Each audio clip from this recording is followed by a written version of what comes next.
Christina Spicer, who's going to give us a presentation on the figure of the first Canadian Prime Minister, John A. Macdonald. So, Christina will present her paper called Set in Stone, Monuments, National Identity, and John A. Macdonald. Christina, the floor is yours. So national symbols such as monuments represent a country's values in public spaces. For this reason, they've become a socio-political battleground. It is suggested that the power of national symbols is in their ability to enable unity and solidarity while allowing for a plurality of meanings. That is to say, they provide the idea of unity without actual hegemony. Monuments present layered meanings, speaking to both the past and the present as memory systems transcribed in stone, civic compositions that teach us of our national heritage. They remind a nation of its collective history, act as a cultural expression of identity, and can be used as a tool to legitimize a state. Renan, how has been mentioned earlier, argued that misrepresenting history is actually essential in creating a nation. Due to its potential to be controversial, historical accuracy becomes a necessary casualty of compromise between different perspectives in the building of national identity. So this idea is summarized well by this quote. He was actually the first in the US to teach sociology in the late 1800s. But looking towards Canada, monuments have become a topic of contention in discussions of history, memory, identity, and power. The rise of multiculturalism and civic nationalism challenge monuments' symbolic identity. In recent years, the symbolism of monuments has been seriously questioned as racial tensions escalate, social inequalities accumulate, and states continue to struggle to define the nation. These stone figures, which seem powerless outside of their colonial ideologies, now have the ability to mobilize the nation in protest. So this story actually begins on a little island on the west coast of Canada. Before moving to Scotland, where I am right now, I spent the previous 10 years living on Vancouver Island in the province of British Columbia. You can see that on the bottom left there. On my way to work, I would pass a relatively moderately small statue of a man and honestly never thought much of it. Then in August of 2018, in the province's capital city of Victoria, a statue of Sir John A. Macdonald, Canada's first Prime Minister, was temporarily removed from outside City Hall as a gesture of reconciliation between Indigenous and non-Indigenous peoples. So the Truth and Reconciliation Commission of Canada, which was active from 2008 to 2015, was established for the purpose of documenting the history and lasting impacts of the Canadian Indian residential school system on Indigenous students and their families. The residential school network was a network of boarding schools for Indigenous peoples that were funded by the Canadian government. The system was created for the purpose of removing Indigenous children from the influence of their own culture and assimilating them into the dominant Canadian culture.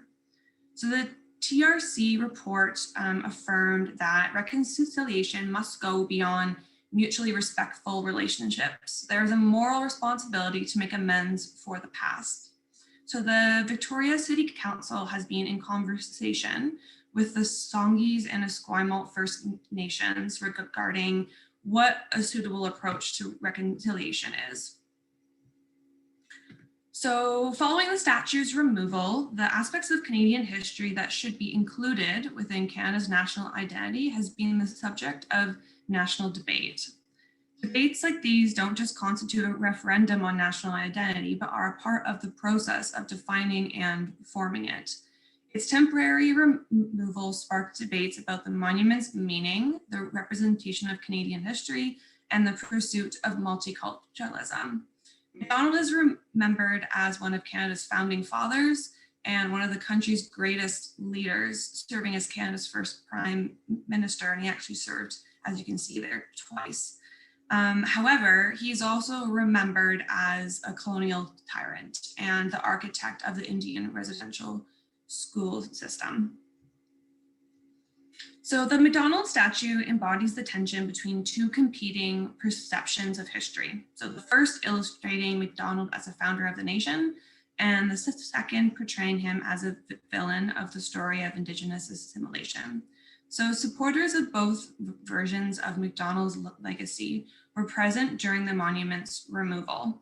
For some Indigenous people, the monument is considered a painful reminder of colonial violence every time they enter City Hall, while others wrap themselves in provincial and Canadian flags and sang the national anthem during its removal.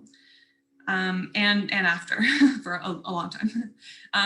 For the majority of non-Indigenous Canadians who are opposed to the monument's removal, MacDonald activates an aspect of social memory that allows individuals to see themselves as a part of Canadian history.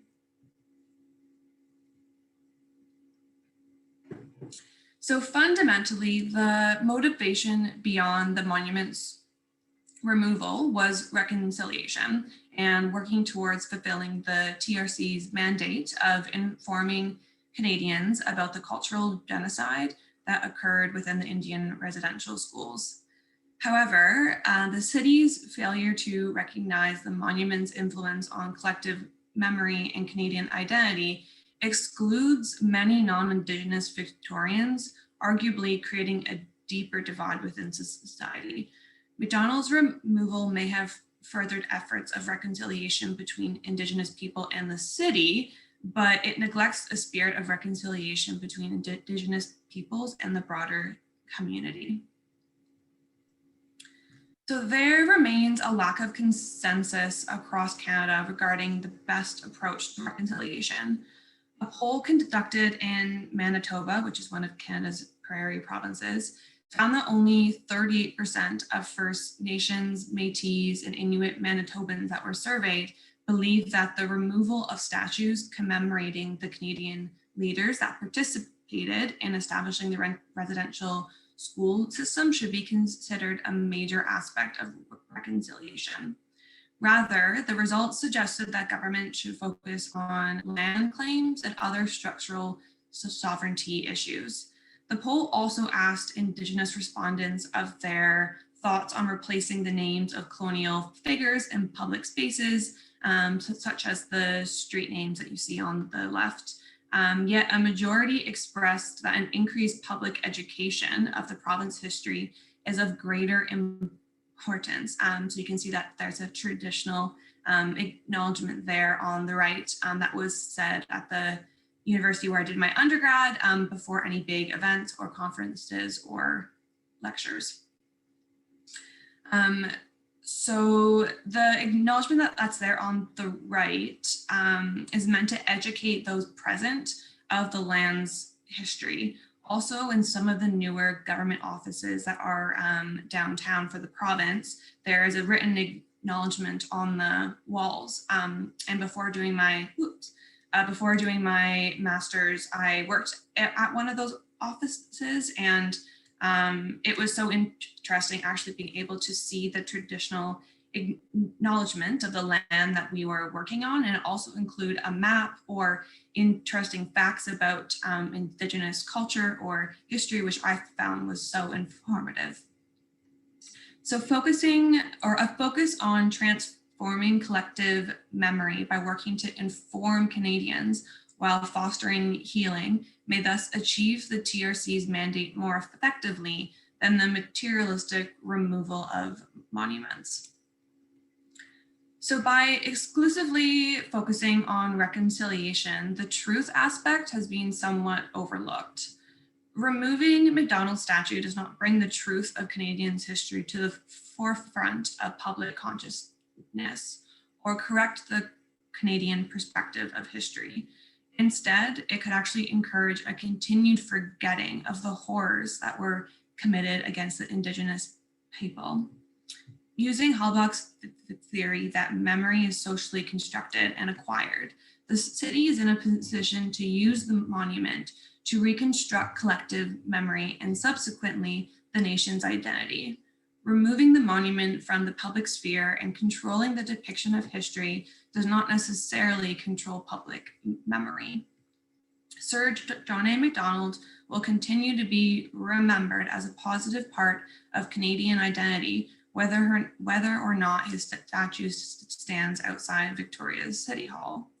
Furthermore, looking beyond the material removal of Macdonald's physical presence, the city's authority could use this opportunity to reinvoke the public imagination and reconstruct memory to build a cohesive, multicultural Canadian identity. At the time of the monument's erection, a majority of Canadians honestly had no idea about Canada's past, and the Canadian government didn't offer a formal apology until 2008, to give you some perspective. As I mentioned earlier, the removal of the monument is temporary. So looking toward Macdonald's future, what solutions are available? So there are two ways in which the city can follow what I call the Canadian model to foster reconciliation between Indigenous and non-Indigenous Canadians and cultivate an inclusive Canadian identity. So the first and most obvious one is to put them in a museum. Although some museums remain highly colonial, many museums take on the role of cultural mediator in multicultural environments and enact strategies of representation for marginalized and forgotten memories. I've been to the Royal BC Museum multiple times, and there's always a huge permanent Indigenous exhibit, which kind of changes between focusing on languages or history or cultures. So I think that they would do a good job of that. But alternatively, the second option is John could be returned to the social sphere, but recontextualized through an addition of to his display. So placing an Indigenous monument at Macdonald's side to capture an alternative version of what ought to be remembered would provide context for his role in Canadian history, reflecting an inclusive multicultural identity. By ridding public spaces of problematic statues, society forecloses the discussion of their history, which are vital in the evolution of shared identity. A more inclusive process of reconciliation and reevaluation of the Canadian identity could be achieved through recontextualizing the monument to actually educate Victorians about the truth of separate Canada. Although this juxtaposition between realities requires an acceptance that two different perspectives can occupy the same space, I believe that the fear of visual contradiction should not impede the depiction and discussion of the complex realities of multicultural post-colonial society. So the idea of contextualizing monuments is not mine and has been pursued by activist Dr. Blackstone, who's a Canadian-born Gitxsan activist who fought to have a plaque rewritten to recognize Nicholas Davin's role in what the TRC has called cultural genocide. Davin was responsible for writing some reports which recommended residential schools to fix the Indian problem. When the new plaque was unveiled, it was actually the third time that she had successfully pushed for grave site tributes at the Beechwood Cemetery to be either changed or recreated. She said that rewriting the plaques was about telling the full history to recognize the achievements of the historical figures, but also their darker roles in Canadian history. I mentioned earlier that she's from the Gitxsan, which is actually a nation in the West Coast in the province of British Columbia. And that is a bit of a unique fact just because although they have Aboriginal title rights through the federal 1997 Tillamook decision, the treaty agreement between the Gitxsan and the federal government and the provincial government of British Columbia has actually not been reached. And some of the work that I've done for the provincial government, I've had the opportunity to have conversations with the hereditary chiefs of the Gitxsan. I think that her being from that nation definitely adds a significant and unique dynamic to the work that she's doing. So the addition of new monuments could facilitate an understanding of the country's past by offering a process for expanding and acknowledging the different identities that have helped form history and memory. Although the MacDonald Monument no longer represents a singular version of the past, it remains a necessary point of communication and negotiation for groups within different groups with different memories of the same events. The bittersweet reality within post-colonial multicultural societies that there will always be varied perspectives of history and memory competing for the representation in the social sphere. So to conclude, removing the Sir John A. Macdonald Monument has enraged the Canadian right wing, it's galvanized nationalists, and has failed to contribute to reconciliation within the broader society in Victoria, despite its intended purpose. The people in Victoria, along with the rest of Canada, as argued by Charles Taylor, must work with each other to preserve these historical identities with their differences intact. The state will always maintain dedicated places of memory as a part of nation building. The city of Victoria should not subdue the complex realities by removing monuments, but rather highlight Canada's contentious past to build an effective multicultural society. Thanks. There we go. Thank you for that, Christina.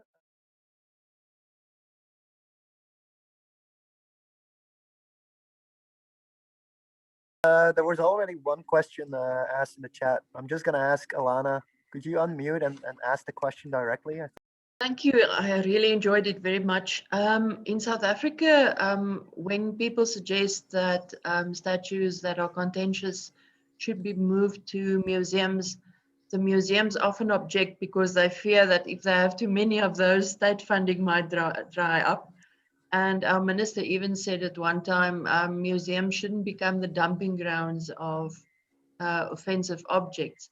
Do the museums in Canada have a similar attitude when suggestions are made about the relocation of statues or monuments?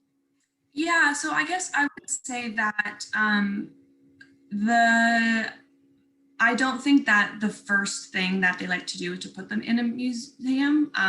I think generally when the monument or the statue or the person who that monument is of some type of importance, the Canadian government feels like they just can't get rid of it. So they just really don't know where to put it. I would say there are museums though, especially in Ontario, that I think build certain displays around monuments. So it's not like a dumping ground. They'll actually, they'll find Indigenous art or artifacts, and then they might take a painting of like a white colonial and actually build a whole exhibit around both of those things and actually tell the full story.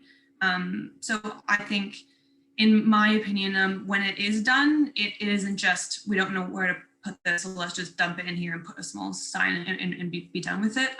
It's generally a very deliberate and long process of making sure that whatever is being dumped in a museum is actually being thought about and contextualized. But again, I think one of the big differences, if it's in the example of good old John, I feel like the amount of people that would see that wonderful exhibit might be quite limited compared to if a similar contextualized exhibit was in the spot that he was to begin with. So, thank you. There's another question, Fabiola, if you want to get the floor, it's all yours. Hello. Thank you for your presentation. I actually posted my question already. The concept of reconciliation in South America and, well, in Latin America is quite questioned actually and controversial. And I was wondering how does it work in the north of the continent, and who is driving these discourses, and who wants to reconcile with whom? Just curious. Thank you. Yeah, so I would say reconciliation is in the forefront of a lot of things that is done. If it's done well or not, I think definitely varies quite a lot. Not to point fingers or names, but the Ontario government offered to buy the Sir Darnay McDonald off of the British Columbia government to put it up in their province. So definitely it differs, but I would say the federal government and all provincial governments work hard to make sure that the recommendations that come out of the TRC are actually implemented. And then I think that does filter down. So I actually attended a session hosted by the city that was over multiple days, but one of those was actually dedicated to what to do with this statue.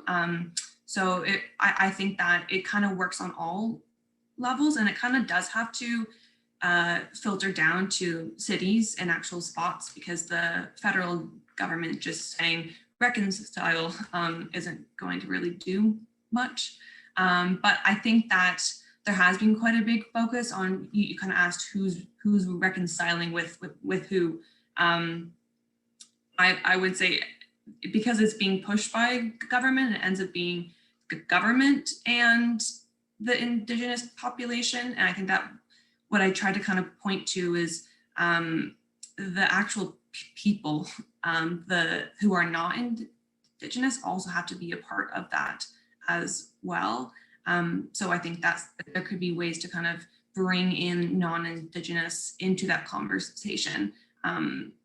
Taking down a statue, it looks great on the city, but the people that were there that were non-Indigenous had no idea why it was being taken down. They said he's the guy who founded Canada, and they were freaking out. And fair enough, because they didn't understand what was happening. So I think that conversation needs to be between everyone, not just government and them. And again, just to kind of jump in on one last thing, we always talk about reconciliation, but we never really speak about the truth aspect. I think that it's such a big buzzword, and being in government back in Canada is such a big thing, and we have a different government areas that focus on that, but you can't really reconcile the truth aspect that doesn't come first. And even though the TRC did a quite good job of gathering that info, the general population still doesn't understand. And it's only an education curriculum explaining what actually happened in settler Canada has only been incorporated in the last year or two. So even when I was in elementary school, we had no idea. It was never ever taught. So I think that Canada's often seen as so progressive in so many ways, and we are, but the truth of settler Canada is really not common knowledge. And I think that things like the education has to change first. That way, when the statue is taken down, you don't have what people would say is radicals waving Canadian flags, but it's just that they just don't understand. So I think that in many ways, Canada's kind of jumped the gun on the reconciliation bit because it looks better, and kind of missed the bit of the TRC. Yeah, thanks. Thanks for that, Christina. Thanks for the question.